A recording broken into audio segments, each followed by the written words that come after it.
Good morning, and welcome to week 2, day 1 of the Bible in a Year Live podcast. This week, we are reading from the Christian Standard Bible. And remember that you can join us on Sundays for live discussion as we discuss what we read this week at 6:30 p.m. on Zoom. Those details are in the description. Let's dive into today's reading. Job chapter 10. I'm disgusted with my life. I will give vent to my complaint and speak in the bitterness of my soul. I will say to God, do not declare me guilty. Let me know why you persecute me.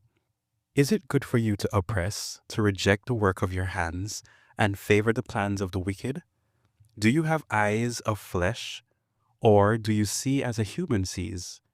Are your days like those of a human, or your years like those of a man, that you look for my iniquity and search for my sin, even though you know that I am not wicked, and that there is no one who can rescue from your power?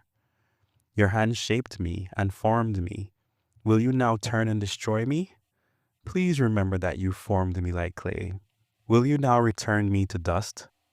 Did you not pour me out like milk and curdle me like cheese? You clothed me with skin and flesh and wove me together with bones and tendons. You gave me life and faithful love, and your care has guarded my life. Yet you concealed these thoughts in your heart. I know that this was your hidden plan. If I sin, you would notice, and would not acquit me of my iniquity. If I am wicked, woe to me. And even if I am righteous, I cannot lift up my head. I am filled with shame and have drunk deeply of my affliction. If I am proud, you hunt me like a lion, and again display your miraculous power against me. You produce new witnesses against me and multiply your anger toward me. Hardships assault me, wave after wave. Why did you bring me out of the womb? I should have died and never been seen.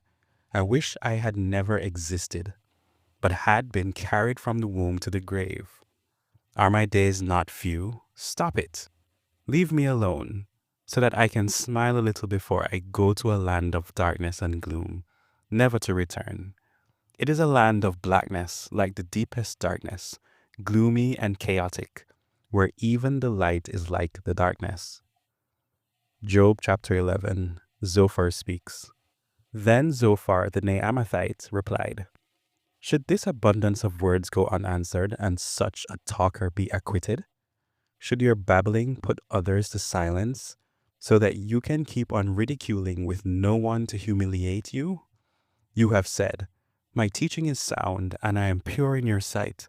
But if only God would speak and open his lips against you, he would show you the secrets of wisdom, for true wisdom has two sides. Know then that God has chosen to overlook some of your iniquity. Can you fathom the depths of God, or discover the limits of the Almighty? They are higher than the heavens. What can you do? They are deeper than Sheol. What can you know? Their measure is longer than the earth and wider than the sea. If he passes by and throws someone in prison or convenes a court, who can stop him? Surely he knows which people are worthless. If he sees iniquity, will he not take note of it?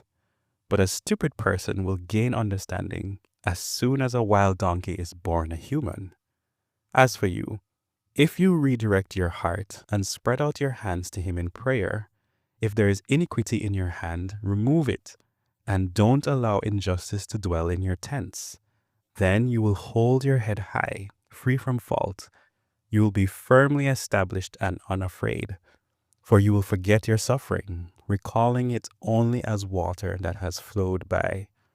Your life will be brighter than noonday. Its darkness will be like the morning. You will be confident because there is hope. You will look carefully about and lie down in safety.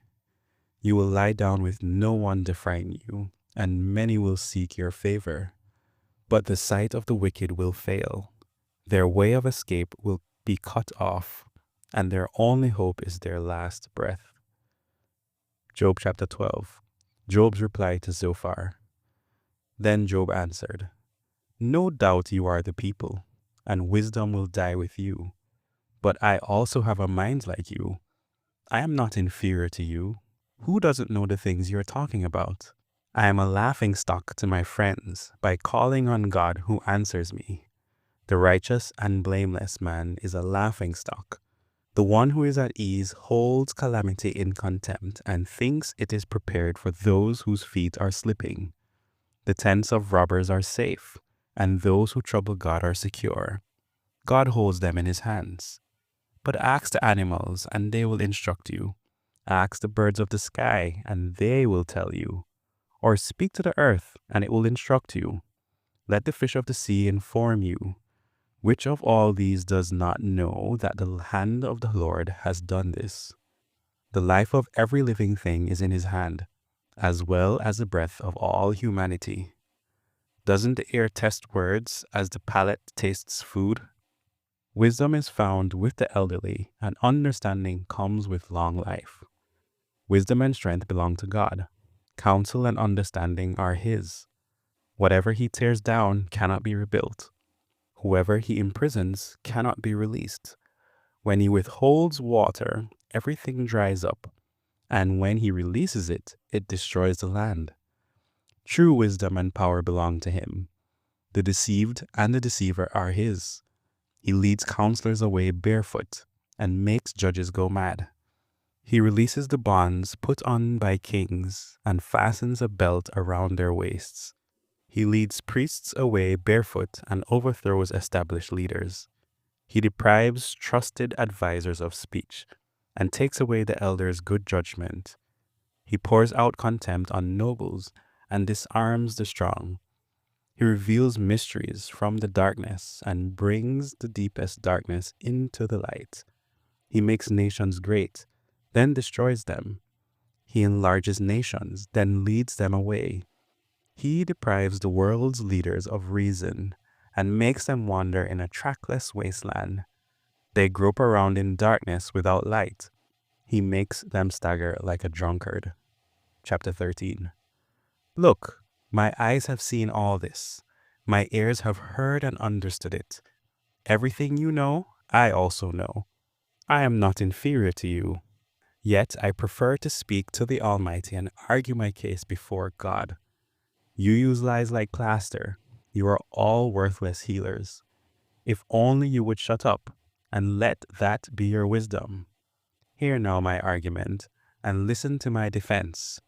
Would you testify unjustly on God's behalf or speak deceitfully for him?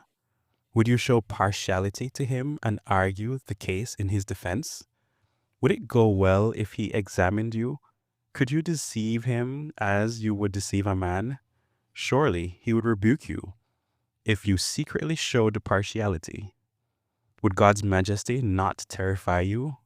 Would his dread not fall on you? Your memorable sayings are proverbs of ash. Your defenses are made of clay.